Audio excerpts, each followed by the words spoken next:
Assalamualaikum warahmatullahi wabarakatuh. Berjumpa lagi dengan saya. Gimana kabarnya teman-teman? Semoga teman-teman dalam kondisi yang sehat, semakin membaik dan terus membaik hingga menuju sembuh ya. Amin ya robbal alamin. Oke, maaf teman-teman, ini baru bangun tidur ya, jadi agak masih leseh gitu ya, lesu ya. Karena kemarin itu juga alhamdulillah capek ya teman-teman. Alhamdulillah sibuk ya, jadi ya agak capek. Jadi tadi tidurnya juga agak pules gitu ya, jadi ya tidur pas bangun itu kayak masih leseh lesu begitu ya teman-teman, tapi nggak apa-apa. Saya sempatkan waktu sebaik mungkin ya buat menemani teman-teman dalam menghadapi gangguan asam lambung, GERD, dan anxiety ini ya. Semoga video-video saya itu bermanfaat, bisa memotivasi teman-teman supaya teman-teman itu bisa lebih cepat membaik dan sembuh ya. Amin ya robbal alamin. Tentunya apa yang akan saya bagikan ini adalah sesuai dengan apa yang pernah saya alami saja ya teman-teman ya. Langsung yang pertama saja ya untuk pertanyaan yang akan saya bahas ya adalah dari akunnya Aris Stuart. Mas bahas soal sensasi di dada. Soalnya di dada banyak sensasi yang berbeda-beda. Sekarang saya di dada seperti ada yang mengganjal, jadi nafas berat tapi tidak sesak seperti saat panik. Perut juga kembung dan kencang. Cemas, takut ada organ yang bengkak di dalam dada. Oke, untuk pertanyaan seperti ini mungkin sudah banyak sekali yang ditanyakan, tapi nggak apa-apa, saya ulangi ya. Semoga teman-teman itu bisa menurunkan kadar kecemasannya ya. Sensasi seperti ini dulu saya sering alami ya teman-teman. Sering sekali saya alami ya. Bahkan itu hampir setiap hari ya. Hampir setiap hari, lama-lama hilang timbul ya teman-teman. Lama-lama itu hilang dengan sendirinya ya. Tentunya apa teman-teman? Tentunya dengan kita itu sudah mulai membaik juga gangguan asam lambung GERD-nya ya. Karena memang gangguan asam lambung, GERD, dan anxiety ini pemulihannya itu tidak instan. Pemulihannya itu perlu proses, perlu usaha kita yang benar-benar konsisten ya. Baik kita itu usaha pertama adalah kita harus check up ke dokter ya.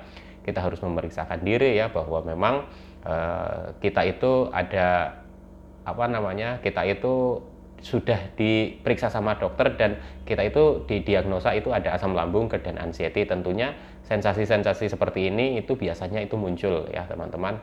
Dan untuk teman-teman nggak usah tambah khawatir, nggak usah tambah panik, nggak usah cemas. Nanti seiring berjalannya waktu ya, kondisi asam lambung, GERD-nya semakin membaik ya, sensasi-sensasi itu insya Allah itu akan semakin berkurang dan lama-lama hilang satu persatu ya. Untuk teman-teman yang masih bingung ya, bagaimana menghilangkannya, bagaimana mengatasinya ya teman-teman. Mungkin saya sendiri dulu itu bingung juga ya bagaimana gitu. Dan apa yang saya cari dulu itu adalah selalu obat. Ketika saya merasakan sensasi ya, sensasi yang timbul itu selalu ini obatnya apa gitu ya teman-teman ya.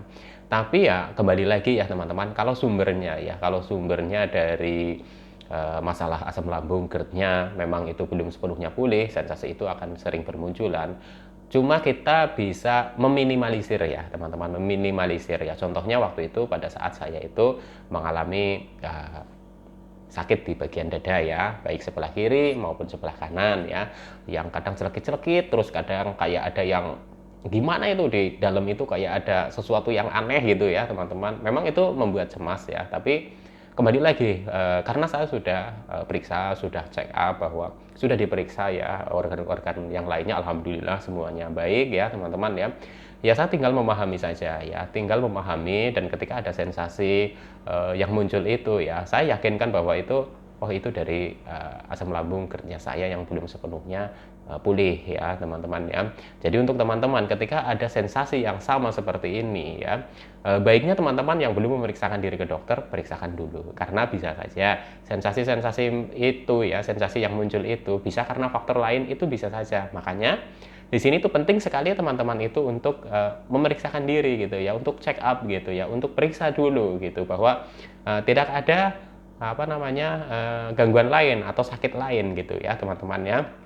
Jadi ketika teman-teman sudah mengetahui bahwa teman-teman didiagnosa asam lambung, GERD, dan anxiety ya, itu banyak sekali informasi-informasi positif ya, termasuk dari ahli-ahlinya gitu ya, ahli-ahli medis gitu ya teman-teman ya. Terus ahli-ahli hipnoterapi untuk bagaimana kita itu mengurangi kecemasan gitu ya. Terus ada yang dari ahli-ahli herbal juga ya untuk mengobati apa namanya gangguan ini gitu ya. Tapi waktu itu saya itu memang berobat medis ya, berobat ke dokter ya teman-teman ya, karena memang setelah saya diperiksa ya ada gangguan di lambung ya, ada GERD gitu ya teman-teman ya. Dan saya juga cukup agak lama ya untuk mengkonsumsi obat dari dokter ya. Nah, untuk teman-teman ya yang masih bingung ya, bagaimana sih tips-tips pada saat sensasi itu muncul ya teman-teman. Jikalau sensasi itu muncul di bagian misalkan ya teman-teman ya, misalkan di bagian dada gitu ya, bagian dada. Pasti teman-teman akan berpikirnya itu adalah, wah ini jangan-jangan saya kena, tahu kan? Wah ini jangan-jangan ada, nah gitu kan, semakin bingung ya. Nah disitulah teman-teman penting sekali kita itu untuk kembali lagi ke apa namanya prinsip yang pertama, bahwa saya itu masih ada gangguan asam lambung, GERD, dan anxiety. Jadi kalau sensasi ini muncul ya wajar gitu. Jadi pada saat itu saya ketika sensasi itu muncul, oh iya memang saya belum ini pulih GERD-nya gitu, wajar lah sensasi ini muncul. Dan saya tanganinya ya biasalah, kalau untuk di sakit di bagian dada kiri kanan ya biasanya saya itu pelenturan otot gitu pelan-pelan, terus olah nafas gitu ya teman-teman. Itu agak memang mengurangi apa namanya rasa yang timbul itu ya teman-teman ya, mengurangi ya, baik di tenggorokan yang terasa mengganjal gitu kan, itu kan biasanya itu cukup bertahan lama ya teman-teman ya. Itu saya juga antisipasi, atau saya cara menguranginya adalah saat dengan sering konsumsi air hangat gitu ya, terus menghindari makanan-makanan yang berpotensi apa namanya menjadikan radangnya itu apa jadi apa tambah gitu ya. Jadi menghindari minyak, menghindari yang makanan-makanan yang gorengan, yang gurih-gurih, yang pedas, yang kecut, yang asam, itu seperti itu ya. Baik di sensasi yang muncul di area perut pun juga sama, yang kadang begah, kembung gitu ya teman-teman ya. Itu biasanya saya juga akali dengan makanan gitu ya teman-teman, makanan yang saya rasa itu aman ya, tidak memicu gas di lambung terlalu banyak ya, tidak memicu asam semakin tinggi gitu ya teman-teman ya. Itu saya akalinya itu seperti itu. Dan apakah sensasi itu hilang ketika saya menerapkan hal seperti itu ya teman? Ya tidak gitu ya, tidak sepenuhnya hilang ya teman-teman, tapi minimal bisa apa namanya mengurangi ya. Jadi kalau sensasinya itu berkurang kan kecemasan kita itu juga akan semakin berkurang ya teman-teman ya. Jadi poinnya ya, intinya ya, apa yang dirasakan oleh Mas Aris ini ya teman-teman ya, itu saya dulu juga merasakan hal seperti itu. Memang perasaan kita itu selalu cemas, mengkhawatirkan apakah ada sesuatu yang lain, apakah ada apa namanya gangguan dari organ lain gitu ya teman-teman ya. Kalau teman-teman itu merasakan hal seperti itu dan terus kepikiran seperti itu ya, saya sarankan ya teman-teman untuk check up saja gitu ya, check up saja ke dokter ya. Karena apa? Karena kalau hanya menebak-nebak terus, dan teman-teman juga sudah mendengarkan dari beberapa sumber bahwa itu apa termasuk dari sensasi gitu, tapi masih belum yakin, ya teman-teman check up ke dokter. Nah, disitulah nanti teman-teman akan mendapatkan jawaban ya. Semoga saja jawabannya adalah yang bisa menenangkan diri teman-teman gitu ya, tidak menambah panik dan tidak menambah cemas gitu ya. Karena yang saya lakukan dulu juga seperti itu. Akhirnya saya rutin periksa ke dokter spesialis dalam ya, dicek semuanya gitu ya teman-teman ya, dicek gitu ya. Dan dari situ dari pertama saya itu disampaikan oleh dokter bahwa saya terkena gangguan asam lambung, GERD, dan anxiety gitu ya. Itu ya saya itu merasakan sesuatu hal yang gimana ya, kayak nggak percaya juga gitu ya teman-teman. Tapi ya saya berusaha untuk oh ya ini sudah dokter gitu ya, ini sudah dokter. Tentunya pasti tidak sembarangan ya, tidak sembarangan mendiagnosa gitu ya teman-teman ya. Cuma saya sendiri yang kadang merasakan sesuatu hal yang kayak seperti kurang percaya gitu ya teman-teman, saya sendiri gitu ya kurang percaya. Tapi seiring berjalannya waktu, seiring berjalannya masa pengobatan saya, alhamdulillah semakin membaik ya, walaupun belum hilang sepenuhnya sensasi-sensasi itu ya, tapi sudah berkurang dan berkurang dan berkurang terus. Saya semakin yakin bahwa selain kita harus memeriksakan diri ke dokter ya teman-teman ya, kita juga harus dibarengi dengan usaha dari diri kita sendiri, termasuk bagaimana kita itu menerapkan 3P secara konsisten ya. Jadi untuk pola hidup sehatnya ya teman-teman itu juga harus dibarengi ya, jangan begadang, banyakin istirahat gitu ya. Terus pola makannya yang teratur, hindari dulu makanan-makanan yang memicu asam lambung naik gitu ya, memicu gas di lambung itu jadi berproduksi banyak ya teman-teman ya, termasuk bagaimana cara tidurnya gitu ya, posisi tidurnya, baiknya tidur setelah makan berapa jam gitu ya teman-teman ya, itu saya ikutin semua ya teman-teman ya, saya ikutin. Dan memang ini tidak ada yang instan ya, kalau menurut saya itu memang benar-benar berproses. Nah biasanya dalam proses inilah ya banyak sekali yang nggak sabar ya, pengennya buru-buru cepat pulih, ini kapan saya sembuhnya, ini kapan saya pulihnya. Nah penting sekali ya teman-teman ya, untuk masalah kesembuhan masing-masing orang itu berbeda ya teman-teman ya, masing-masing orang itu berbeda. Jangan menjadi patokan ketika ada orang yang mengatakan bahwa saya sudah sekian tahun ini, jangan menjadi patokan. Karena apa teman-teman, yang sembuh dari gangguan asam lambung dan anxiety ini macam-macam ya, temponya itu macam-macam ya, ada yang sebentar, ada yang sedang, memang ada yang lama juga ya teman-teman ya, karena memang kondisi kita juga berbeda-beda ya, kondisi sakitnya juga berbeda-beda, terus bagaimana kita itu menanganinya itu juga berbeda-beda ya. Karena apa teman-teman, karena gangguan asam lambung dan anxiety ini ya, menurut saya ya teman-teman ya, tidak bisa sepenuhnya kita itu bergantung kepada obat yang kita konsumsi ya. Peran dari diri kita ya, peran dari pikiran kita gitu ya, untuk menghadapi gangguan asam lambung dan anxiety ini itu juga sangat berpengaruh ya.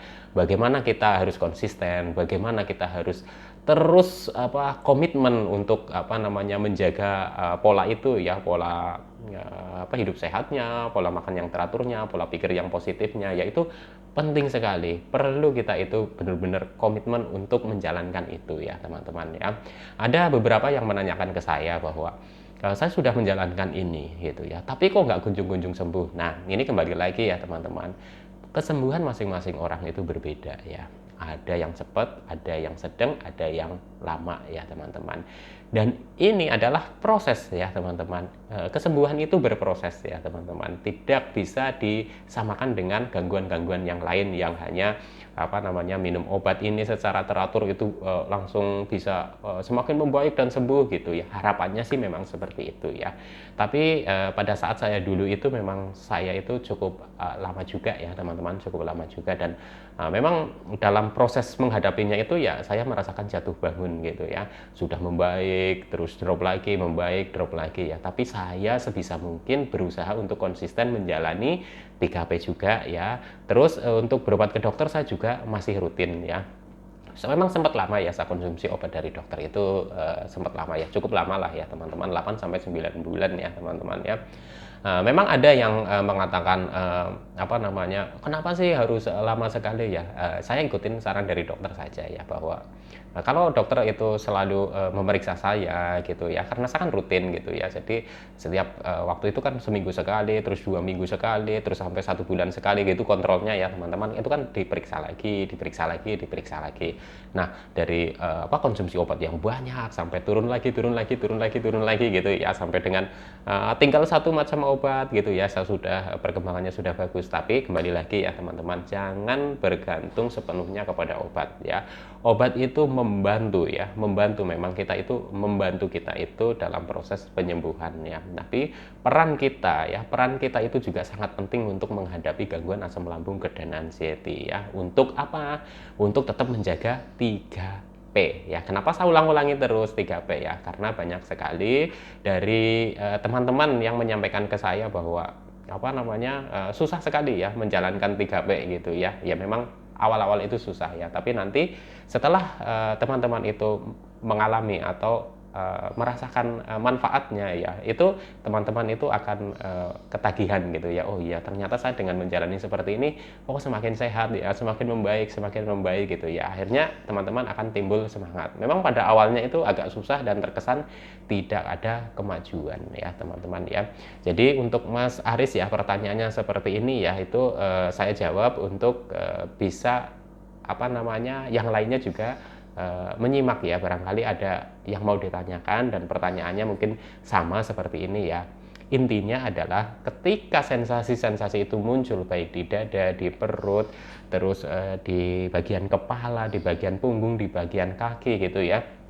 Kalau gangguan asam lambung GERD-nya kita dan anxiety dan ini ya, maksudnya kecemasan yang berlebihnya itu belum sepenuhnya membaik, belum sepenuhnya pulih, sensasi itu ya biasanya akan sering muncul ya teman-teman ya, akan muncul ya teman-teman. Nanti semakin membaik itu munculnya itu hilang timbul gitu ya teman-teman. Itu yang saya alami itu seperti itu. Jadi teman-teman nggak usah khawatir.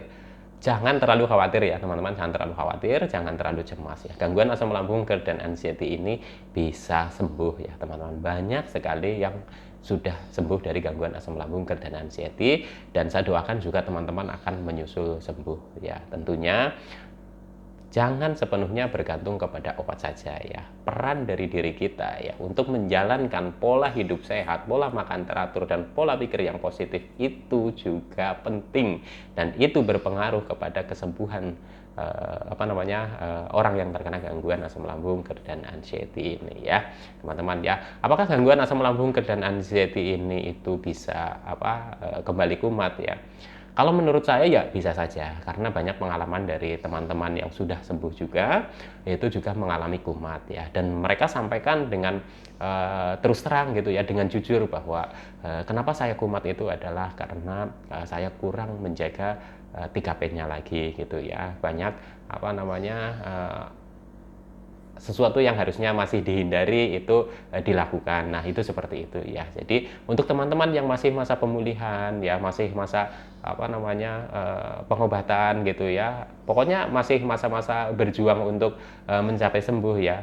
Ini penting sekali ya, teman-teman. Bahkan yang sudah sembuh pun bisa jadi kumat ya. Dan untuk teman-teman yang masih masa pemulihan ini menuju sembuh ya, teman-teman tetap harus konsisten ya, teman-teman, untuk menjaga 3P-nya ya. Semoga bermanfaat ya, teman-teman. Saya doakan ya, teman-teman akan semakin membaik dan terus membaik hingga menuju sembuh ya. Amin ya robbal alamin. Semoga video saya bermanfaat. Kalau tidak bermanfaat ya tinggalkan saja ya, teman-teman ya. Terima kasih. Semoga semakin sehat dan terus sehat menuju sembuh ya. Amin ya robbal alamin. Salam sehat jasmani dan rohani. Wassalamualaikum warahmatullahi wabarakatuh.